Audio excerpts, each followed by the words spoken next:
चलिए आज हम बात करते हैं एक इम्पोर्टेंट टॉपिक पे। अगर आपके ईमेल अकाउंट में इतने ज़्यादा ईमेल आ जाते हैं और आपका ईमेल अकाउंट भर जाता है और नए ईमेल ना आ सकें, तब हम क्या करें। एक तो यही ऑप्शन है कि आप अपने सभी ईमेल्स को जो है वो डिलीट कर दें। अपने ईमेल को डिलीट करते रहें, स्पेस बनाते रहें और नए ईमेल आते रहें। लेकिन अगर आप चाहते हो कि आपके सभी ईमेल इंपॉर्टेंट है, कभी भी आपको लाइफ में उनकी ज़रूरत पड़ सकती है और आप उन ईमेल्स को डिलीट नहीं करना चाहते, ठीक है, और आप चाहते हैं कि उसी अकाउंट पे अपनी ईमेल आईडी भी नहीं बदलना चाहते और इसी अकाउंट पे जो है आपके ईमेल जो हैं वो आते रहें, तो आप क्या करोगे। तो उसके लिए मेरे हिसाब से दो ऑप्शन हैं। दोनों ही ऑप्शन को मैंने ट्राई किया, दोनों बहुत अच्छे से वर्क करते हैं। चलिए सबसे पहले हम एक ऑप्शन की बात करते हैं। उसमें क्या होता है कि आप अपने जिस जो ईमेल अकाउंट आपका भर गया है और आप चाहते हो कि उसी पे ईमेल आते रहें, ठीक है, तो आप क्या कर सकते हैं। वो तो भरा हुआ है, उसके अंदर तो आ नहीं सकते, तो आपके पास एक ऑप्शन होता है। वो ऑप्शन क्या है, फॉरवर्डिंग का। आप क्या कर सकते हो, आपके भरे हुए ईमेल, जो आपका ईमेल भरा हुआ है उस पे आने वाले मेल को आप एक नया ईमेल अकाउंट बनाकर उस पे ट्रांसफ़र कर सकते हो, ठीक है। तो जैसे ही आपके भरे हुए ईमेल अकाउंट पे कोई मेल आएगा, वो मेल उस अकाउंट पे ना आकर वो फॉरवर्ड होके आपके नए ईमेल अकाउंट पे चला जाएगा और प्रीवियस जो आपका भरा हुआ ईमेल था वहाँ से डिलीट हो जाएगा। चलिए इसको कैसे करते हैं, बहुत आसान सा टेक्निक है इसकी, सबसे पहले यहाँ पर देखिए सेटिंग पे जाइए। सेटिंग पे आप क्लिक करेंगे। सेटिंग पे क्लिक करने के बाद जो है आपके पास ये ऑप्शन खुलेंगे। उसके बाद see all setting, see all setting पे क्लिक करने के बाद आपके पास एक ऑप्शन आएगा जो एक आसान सा ऑप्शन है। तो उसके बाद इसको लोड होने देते हैं। लोड होने के बाद जो है एक नया ऑप्शन आएगा इसमें, देखिए। तो आप क्या कर सकते हैं, ये देखिए, आप जहाँ पर ये हाथ दिख रहा होगा आपको, इस पर क्लिक कीजिए। फॉरवर्डिंग NPOPIMAP, इस पर क्लिक करते हैं हम। जैसे इस पर क्लिक करेंगे तो आप देख सकते हो यहाँ पर मैंने फॉरवर्डिंग को भी डिसेबल किया है। आप इसको अनेबल कर सकते हैं। अनेबल कैसे करना है, आपको यहाँ क्लिक करना है, forward a copy of incoming email to this. फ़िलहाल मैंने जो है आप यहाँ एक ईमेल आईडी ऑलरेडी यूज़ की हुई है। अगर आपके टाइम पे यूज़ नहीं होगी तो आपको यहाँ पर ऑप्शन आएगा नई ईमेल आईडी डालने का, ठीक है ना। तो इस प्रकार से एक नई ईमेल आईडी डालने का यहाँ पर ऑप्शन आएगा। आप यहाँ पर एक नई ईमेल आईडी डाल सकते हैं, ठीक है। उसको फिर आप ऑब्वियसली जिस ईमेल पे आप भेजना चाहते हैं वहाँ पर उसकी वेरिफिकेशन होगी। वेरीफाई करने का एक छोटा सा तरीका होगा, वहाँ पर एक कोड जाएगा।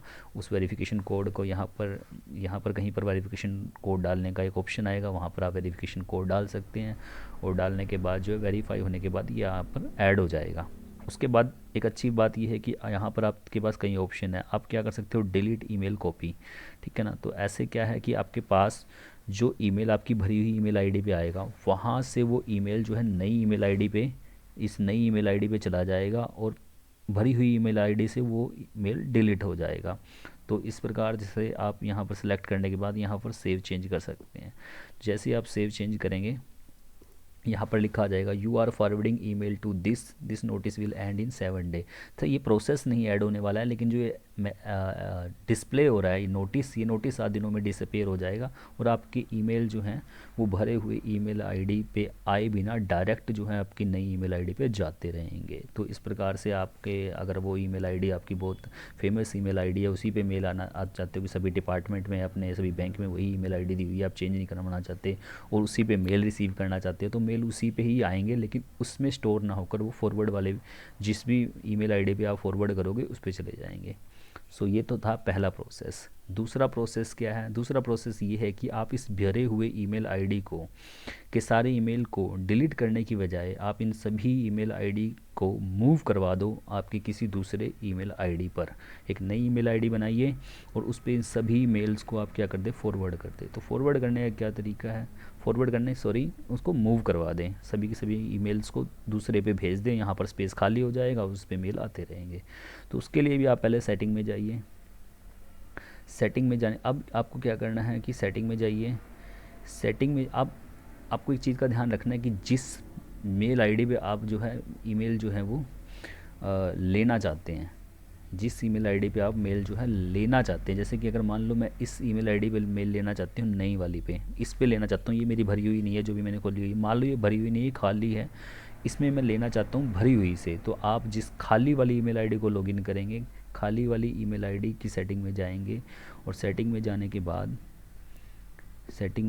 बाद वही सी ऑल सेटिंग, और यहाँ पर एक ऑप्शन आएगा इंपोर्ट अकाउंट एंड इंपोर्ट। ये देख सकते हो आप चौथे नंबर पे है जनरल लेबल इनबॉक्स के बाद है अकाउंट एंड इंपोर्ट। आप अकाउंट एंड इंपोर्ट पे जाएंगे, यहाँ पर आपके पास एक ऑप्शन आएगा इंपोर्ट मेल एंड कॉन्टैक्ट, ठीक है ना, इंपोर्ट मेल एंड कॉन्टैक्ट। तो आप क्या करेंगे, यहाँ पर पहले ये मैंने अभी एक आईडी ऐड की हुई है, ठीक है ना, इसके ईमेल इस वाले पे आ चुके हैं, मेरी वाली पे ईमेल आईडी पे आ चुके हैं, इसका asaskaran@gmail.com के ईमेल जो है मेरे इस वाली ईमेल आईडी पे आ चुके हैं, और मुझे दिखेंगे कहाँ पर वो सारे ईमेल आईडी का एक अलग अपने आप एक फ़ोल्डर बन जाएगा asaskaran@gmail.com।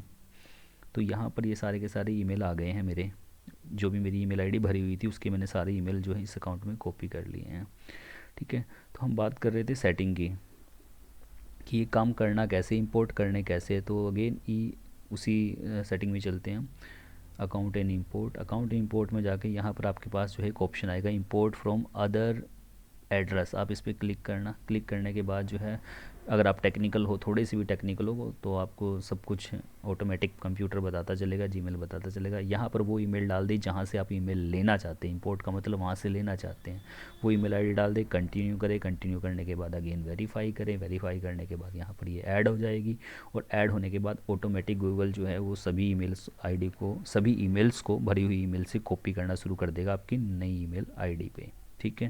तो इस प्रकार ये सभी कॉपी हो जाएंगे, वो ईमेल आईडी आपकी, आप वहाँ से सभी मेल को डिलीट कर दो, आपकी कॉपी तो यहाँ है, कभी भी ज़रूरत पड़ेगी तो आप इस फोल्डर में जाके यहाँ पर आप देख सकते हैं कोई भी अपना पुराना ईमेल आईडी, ठीक है। ये एक छोटी सी वीडियो थी, वैसे इसको डिटेल में बनाया जा सकता था पर टाइम की कमी की वजह से मैंने सिर्फ बताना चाहा, अगर मैं पता हो तो हम चीज़ों को अपने आप कर सकते हैं। तो एक बार दोबारा रिकैप कर देते हैं करना क्या है। एक तो आपके पास फॉरवर्डिंग का ऑप्शन है, ठीक है, आप भरी हुई ईमेल आईडी में लॉगिन करके वहाँ से मेल को फॉरवर्ड कर सकते हो किसी पे, ठीक है, उस पे जाएंगे। या फिर एक आपके पास ऑप्शन है कि खाली वाली ईमेल में जाकर उसमें आप भरी हुई से इंपोर्ट कर सकते हो, ठीक है ना, इंपोर्ट कर सकते हो, ठीक है। तो ये सब है, दैट्स इट।